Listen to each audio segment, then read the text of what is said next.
जय गुरु जी, शुक्राना गुरु जी। आज हम योगी कथामृत बुक का चैप्टर 49 का पार्ट 3 पढ़ने जा रहे हैं। जय गुरु जी, शुक्राना गुरु जी। जब आत्मा के विकास को गति देने वाले कर्मों के कारण शरीर और आत्मा के बीच की श्वास की कड़ी टूट जाती है, तब अकस्मात अवस्था परिवर्तन हो जाता है, जिसे मृत्यु कहते हैं, और शरीर कोशिकाएं अपनी प्राकृतिक शक्तिहीनता की अवस्था में वापस चली जाती है। परंतु क्रिया योगी की श्वास कड़ी कर्म संयोग के क्रूर हस्तक्षेप से नहीं, बल्कि वैज्ञानिक ज्ञान द्वारा उसकी इच्छा से टूटती है। प्रत्यक्ष अनुभव द्वारा योगी को पहले से ही अपनी अशरीरी मूल अवस्था का ज्ञान रहता है, और उसे मृत्यु के इस कुछ ज्यादा ही नुकीले संकेत की आवश्यकता नहीं रहती कि मनुष्य के लिए स्थूल शरीर पर भरोसा करना अच्छा नहीं होता। जन्म पर जन्म प्रत्येक मनुष्य अपने पूर्ण देवत्व की ओर प्रगति अपनी ही गति से, चाहे वह कितना ही अस्थिर या दिशाहीन क्यों ना हो, करता जाता है। प्रगति के इस मार्ग में मृत्यु कोई बाधा नहीं बनती, बल्कि वह तो मनुष्य को अपना मैल धोकर निर्मल बनने के लिए सूक्ष्म जगत का अधिक अनुकूल वातावरण प्रदान करती है। अपने मन को अशांत मन होने दो। मेरे पिता के घर में अनेक हवेलियां हैं। यह तो हो नहीं सकता कि इस विश्व की रचना करने में भगवान ने अपनी सारी प्रतिभा खत्म कर दी, और अब परलोक में हमारा कौतूहल जगाने के लिए उसके पास वीणा झंकार के अलावा कुछ नहीं बचा है। मृत्यु अस्तित्व को मिटाती नहीं, ना ही वह जीवन से अंतिम छुटकारा दिलाती है, और ना ही वह अमरत्व का द्वार है। भूलोक में आनंद प्राप्त करने के लिए जो अपनी आत्मा से भागता रहा हो, वह सूक्ष्म जगत के स्वर्गीय सौंदर्य के बीच आत्मा को कभी प्राप्त नहीं करेगा। वह केवल सूक्ष्मतर अनुभूतियों को और सुंदरता एवं अच्छाई जो एक ही है के प्रति अधिक भावुक प्रतिक्रियाओं को जमा करता जाता है। संघर्षरत मनुष्य को इस स्थूल जगत के एरन पर ही अपने ऊपर गन के प्रहार पर प्रहार कर के द्वारा आध्यात्मिक ऐक्य के स्वर्ण को प्राप्त करना होगा। इस कष्टार्जित स्वर्ण को हाथ में लेकर जो लालची मृत्यु के लिए एकमात्र स्वीकार्य भेंट है, मनुष्य जन्म मृत्यु के फेरे से अंतिम मुक्ति पा लेता है। अनेक वर्षों तक मैंने एंसनिटास तथा लॉस एंजलिस में पतंजलि के योग सूत्र और हिंदू दर्शन के अन्य गहन ग्रंथों पर शिक्षा वर्ग चलाए। एक दिन एक शिक्षा वर्ग में एक विद्यार्थी ने पूछा, ईश्वर ने आत्मा और शरीर को एक साथ जोड़ा ही क्यों? सृष्टि के इस विकासशील नाटक को शुरू करने में उसका क्या उद्देश्य था? अन्य असंख्य लोगों ने ऐसे प्रश्न उठाए हैं, और दार्शनिकों ने उनके उत्तर देने के असफल प्रयत्न किए हैं। कुछ रहस्यों को अनंत काल में ही खोजने के लिए छोड़ दो। श्री युक्तेश्वर जी मुस्कुराते हुए कहा करते थे, मनुष्य की समिति तर्क शक्ति अजन्मा अजन्मा पूर्ण ब्रह्मा के अकल्पनीय उद्देश्यों को कैसे समझ सकती है? गोचर जगत के कार्य कारण विधान से बंधी मनुष्य की बुद्धि अनादि अजन्मा ब्रह्मा के रहस्यों के सामने किंकर्तव्य मूर्ण हो जाती है। परंतु मनुष्य की बुद्धि सृष्टि के रहस्यों को नहीं भी समझ सकी, तो भी अंत में भक्त की खातिर भगवान स्वयं उसके सामने प्रत्येक रहस्य खोल देंगे। जो सचमुच ज्ञान को प्राप्त करने के लिए उत्कंठित हो, वह ईश्वरीय योजना के प्रारंभिक तथ्यों के ज्ञान को ही अच्छी तरह से आत्मसात करने के द्वारा अपनी खोज आरंभ करने से संतुष्ट होता है। आरंभ में ही सीधे जीवन के आइंस्टाइन सिद्धांत के गणितीय ग्राफ की मांग नहीं करता। किसी भी काल में कभी किसी मनुष्य ने ईश्वर को नहीं देखा है। काल माया का उत्पन्न किया हुआ भ्रम है, और इसके अधीन जीने वाला कोई भी मर्त्य मानव कभी अनंत परम तत्व को नहीं जान सकता। केवल उससे उत्पन्न हुए पुत्र ने, जो परम पिता के हृदय में वास करता है, प्रतिबिंबित क्राइस्ट चैतन्य या सृष्टि में व्याप्त कुटस्थ चैतन्य या बाहर की ओर परिक्षिप्त प्रज्ञा जो ओम संपदन के माध्यम से सकल गोचर जगत का संचालन करती है, वह एकता की विविधता को प्रदर्शित करने के लिए असृष्ट परम ब्रह्मा की गहराइयों से या हृदय से बाहर निकली है।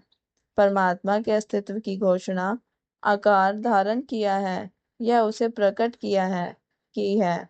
ईसा मसीह ने इसे स्पष्ट किया है, सच है, सच है, मैं तुमसे कह रहा हूँ, पुत्र स्वयं होकर कुछ नहीं कर सकता, केवल पिता को जो करते देखता है वही वह स्वयं भी करता है, क्योंकि पिता जो कुछ कर सकते हैं वह सब पुत्र भी कर सकता है। गोचर जगत में व्याप्त परम ब्रह्मा की त्रिगुणात्मक प्रकृति का हिंदू शास्त्रों ने सृष्टि, स्थिति और लय के प्रतीक ब्रह्मा, विष्णु और शिव के रूप में वर्णन किया है।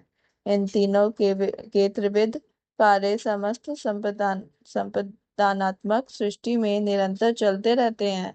पूर्ण ब्रह्मा या निर्गुण ब्रह्मा मनुष्य की कल्पना शक्ति से परे है।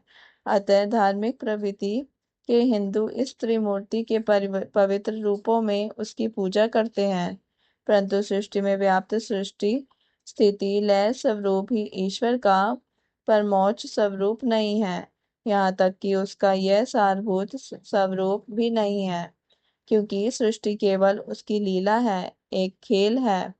त्रिमूर्ति के सारे रहस्यों को जान लेने के बाद भी ईश्वर के अंतर्गुण मूल स्वरूप को नहीं जाना जा सकता, क्योंकि नियम नियमादिशिष्ट अवणिक रिसाव में प्रकट होने वाली उसकी ब्रह्मा प्रकृति उसे दर्शाए बिना केवल उसे अभिव्यक्त करती है। भगवान का अंतिम स्वरूप केवल तभी पता चलता है जब पुत्र ऊपर उठकर पिता के पास पहुंचता है। मुक्त हुआ मनुष्य संपदनात्मक सृष्टि के पार जाकर निष्पन्द परम ब्रह्मा में प्रवेश करता है। चरम रहस्यों को प्रकट करने का अनुरोध किया जाने पर सभी अवतारों और सद्गुरुओं ने मौन साध लिया। जब प्लाइट ने पूछा, सत्य क्या है, तब ईसा ने कोई उत्तर नहीं दिया। पायलट जैसे बुद्धिवादियों के आडंबरपूर्ण प्रश्न कदाचित ही सच्ची जिज्ञासा वृत्ति से निकलते हैं। ऐसे लोग खोखले दंभ के साथ बोलते हैं और आध्यात्मिक मूल्यों में दृढ़ता के अभाव को ही उदात्मत का लक्षण मानते हैं। इसी उद्देश्य के लिए मेरा जन्म हुआ था और इसी कारण से मैं इस जगत में आया हूँ कि मैं इसका साक्षी बनूं। जो कोई सत्य का है वह मेरी आवाज सुनता है। इन चंद शब्दों में ईसा मसीह ने बहुत कुछ कह दिया है। ईश्वर का पुत्र अपने जीवन को सत्य का साक्षी बनाता है। वह सत्य को धारण करता है। यदि वह सत्य की व्याख्या भी करता है तो यह उसका अतिरिक्त अनुग्रह है। सत्य कोई सिद्धांत नहीं है, ना ही वह दर्शन शास्त्र का कोई तत्व ज्ञान है, और ना ही वह बौद्धिक अंतर्दृष्टि है। वह तो प्रत्यक्ष वास्तविकता के साथ तदनुरूपता है। मनुष्य के लिए आत्मा के रूप में अपने सच्चे स्वरूप का अटल ज्ञान ही सत्य है। अपने जीवन की प्रत्येक कृति और प्रत्येक शब्द से ईसा मसीह ने यह सिद्ध कर दिया कि उन्हें अपने अस्तित्व के सत्य का, ईश्वर से अपनी उत्पत्ति का पूर्ण ज्ञान था। सर्वव्यापी क्राइस्ट चैतन्य के साथ पूर्ण एक रूप होने के कारण ही वे दृढ़ विश्वास के साथ कह सके, जो कोई सत्य का है वह मेरी आवाज सुनता है। भगवान बुद्ध ने भी परम सत्य पर प्रकाश डालना अस्वीकार कर दिया था। शुष्क भाव के साथ उन्होंने इतना ही कहा कि मनुष्य को जो अत्यल्प समय पृथ्वी पर मिला है उसे अपने नैतिक स्वरूप की उन्नति करने में लगाने में ही जीवन की सार्थकता है। चीनी संत लोतुजू ठीक ही कहते थे, वो जो जानता है वह कहता नहीं, जो कहता है वह जानता नहीं। ईश्वर का चरम रहस्य तर्क का विषय नहीं है। ईश्वर की गुण लिपि को पढ़ना एक ऐसी कला है जो कोई मनुष्य किसी मनुष्य को नहीं पढ़ा सकता। इस मामले में ईश्वर स्वयं ही एकमात्र गुरु होता है। स्थिर हो जाओ और जानो कि मैं ईश्वर हूँ। भगवान अपनी सर्वव्यापिता को चिल्ला चिल्ला कर नहीं जताते, उनकी वाणी को अंतःकरण की गहन शांति में ही सुना जा सकता है। सारी सृष्टि में सृजनात्मक ओम संपदन के रूप में गूंजने वाला ब्रह्मनाद उसके साथ एक रूप होने वाले भक्त के हृदय में सुस्पष्ट वाणी के रूप में परिणत हो जाता है परिणत हो जाता है। सृष्टि के पीछे ईश्वर का क्या उद्देश्य है, इसका स्पष्टीकरण मनुष्य की बुद्धि जहाँ तक समझ सकती है वहां तक वेदों में दिया गया है। ऋषियों ने बताया है कि प्रत्येक मनुष्य की सृष्टि ईश्वर ने आत्मा के रूप में की है, जो अपने परम स्वरूप में लौट जाने से पहले अनंत परम तत्व के किसी विशिष्ट गुण को एक मेवाद्वितीय रूप से अवश्य प्रकट करेगी। इस प्रकार किसी न किसी ईश्वरीय वैशिष्ट्य से युक्त होने से सभी मनुष्य ईश्वर को समान रूप से प्रिय है। राष्ट्रों के अग्रज भारत द्वारा जमा किया गया ज्ञान सारी मानव जाति की विरासत है। सभी सत्यों की भांति वैदिक सत्य भी ईश्वर की संपत्ति है, भारतवर्ष की नहीं। वेदों के दिव्य गंभीर ज्ञान को ग्रहण करने में समर्थ ऋषिगण मानव जाति के हो सदस्य थे, जो समग्र मानवता की सेवा के लिए किसी अन्य लोक में नहीं बल्कि इसी पृथ्वी पर पैदा हुए थे। सत्य के राज्य में जाति या राष्ट्र का भेदभाव निरर्थक है। वहां तो केवल सत्य को ग्रहण करने की आध्यात्मिक योग्यता ही देखी जाती है। ईश्वर प्रेम है, इसलिए सृष्टि की उसकी योजना प्रेम पर ही आधारित हो सकती है। पांडित्यपूर्ण स्पष्टीकरणों की अपेक्षा क्या यह सीधा सरल विचार मनुष्य के हृदय को सांत्वना प्रदान नहीं करता?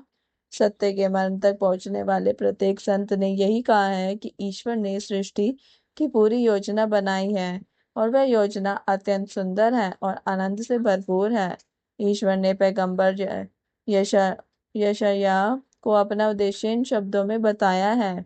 उसी प्रकार मेरा शब्द सृजनकारी ओम भी होगा, जो मेरे मुंह से निकलता है वह बिना कुछ किए ही मेरे पास वापस नहीं आएगा, बल्कि वह मेरी इच्छा पूर्ण करेगा और जिस काम के लिए मैंने उसे भेजा है उसे वह पूरा करेगा। क्योंकि तुम आनंद के साथ निकलोगे और शांति के साथ पहुंचाए जाओगे।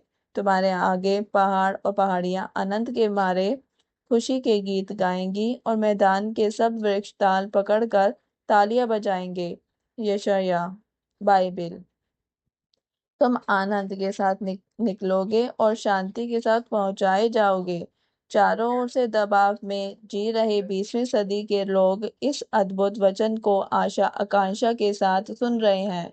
ईश्वर का जो भी भक्त अपनी दिव्य विरासत को पुनः प्राप्त करने के लिए पुरुषार्थ करता है, उसके लिए इस वचन में निहित पूर्ण सत्य को अनुभव करना सहज संभव है।